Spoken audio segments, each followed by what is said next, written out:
Eh ben, salut à tous les amis, c'est le gros Dino, j'espère que vous allez bien. Et on est reparti pour une nouvelle vidéo des actus de la semaine. Je vais cependant commencer par une super bonne nouvelle, puisque ça y est, on a dépassé les 100 abonnés sur la chaîne. Donc il y aura bientôt un concours pour vous remercier, où je ferai sûrement gagner des petits boosters. Voilà, allez on est parti. Et on commence notamment avec les secrètes de la boîte Speed Duel GX. Pardon, les duellistes des ombres, donc les secrets qui ont été révélés puisque vos YouTubeurs préférés ont ouvert ces boîtes-ci en avance et en avant-première. Je vous affiche les cartes, on peut voir qu'il y a de très vieilles cartes et il y a aussi, chose qui m'intéresse énormément, Raviel, on a Uria et Amon aussi qui sont en secret et ça fait clairement plaisir. Moi perso, ça me ravit de ouf.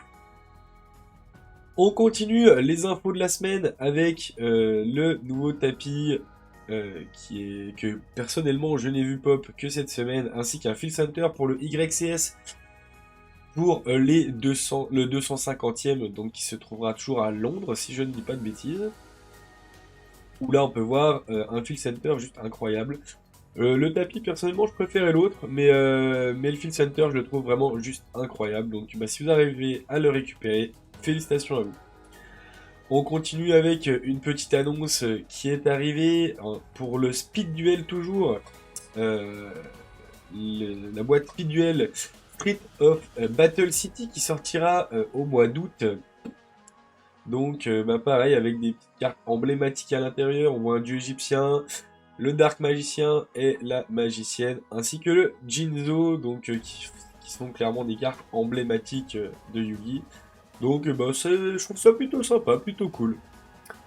Toujours dans les petites news qui ont pop cette semaine, on a la révélation de l'artwork des boosters qui sortiront dans Battle of Legends Monstrous Revenge. Donc, désolé pour mon anglais, puisque en français ce sera plus simple, ça donne Bataille de légende et Vengeance monstrueuse. Les boosters sont vraiment jolis, après avoir ce qu'il y a comme carte à l'intérieur, mais les boosters sont vraiment très très jolis. Moi perso, je suis très emballé par ces boosters là. Le petit plante là, il est tout mignon, c'est tout. Non, franchement, je trouve ça plutôt stylé. On continue pour le reste de cette semaine. Je vous propose de regarder les tournois qu'il y a eu. Notamment, nous avions à Lyon, au reboot, la victoire de Matmec pour le joueur Valentin. Valentin qui a bien voulu nous partager sa DL que je vous affiche dans la foulée. Donc on peut voir qu'il jouait encore une fois donc Matmake avec les Brave Tokens. Beaucoup d'entraves je trouve. Après bah GG à lui, il a réussi à perf et ça c'est juste insane. Toujours dans cette même semaine, nous avions à Beaune ce samedi ODC la cave au jeu. La victoire de Kevin avec son deck Soursoul. Donc moi perso j'y étais aussi. Donc je vais commencer par vous afficher l'ADL de Kevin. Puisque son Soursoul, comme il l'a dit lui-même, c'est un Soursoul cancer, puisque on peut voir qu'il y a énormément de free spots. Après, bah, ça lui a permis de gagner, donc franchement, c'était super. Moi, personnellement, j'ai joué Sprite Runic. Je vous ferai sûrement un deck profile dans la semaine, dans la semaine ou dans les semaines à venir. Moi j'ai fini cinquième, donc ça me plaît aussi, ça va. J'étais pile dans le milieu de classement, donc ça c'est parfait pour moi. Moi je vise le milieu, un peu au-dessous, un peu au-dessus, pardon, pas trop en dessous, ça m'irait bien. Donc voilà, c'est tout pour les tournois de cette semaine. Et on va terminer pour une fois par une banlist. D'habitude je commence par les bans et là on va finir par les bans. Puisque c'est une ban que j'ai reçue au dernier moment, c'est la ban OCG qui est arrivée. Donc on peut voir que Elf est officiellement banni aussi chez eux, tout comme chez nous. Ça y est, c'est officiel. Pour ce qui est des cartes limitées, et ben eux aussi, hein, ils ont tapé un peu ils ont tapé même beaucoup sur tir.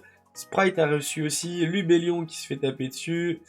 Donc les Ishizu aussi, Skill Drain aussi qui se fait gentiment rentrer dedans. Ouais, ça devient compliqué quoi aussi en OCG de pouvoir jouer des decks sympatoches. Pour ce qui est des cartes qui reviennent qui sont en semi-limité, pardon, on a, euh, on a gentiment pour Runic La Fontaine qui passe à 2, Nadir qui aussi revient à 2, le petit Salamangrande, et oui, je ne l'avais pas vu, qui passe à 2, ça fait plaisir la petite gazelle. Et par contre, chose que j'ai du mal à comprendre, l'ancien Dragon Ferry qui passe à 2 alors qu'il était errata et qu'il était à 3 il n'y a pas si longtemps. Et pour les cartes qui sont délimitées, on a Yatagaratsu, le crapaud qui revient, et la carte pour Darkland, ainsi que une carte SS, Kagari, pardon, donc pourquoi pas. Je savais pas, après je connais pas trop les méta OCG, je sais que ça peut intéresser beaucoup d'entre vous, c'est pour ça que je vous la propose. Et donc voilà pour cette vidéo de la semaine. Sur ce, pensez à vous abonner les gars. Et on se tient au courant pour ce petit jeu concours. Et on se dit à très vite. Allez, ciao!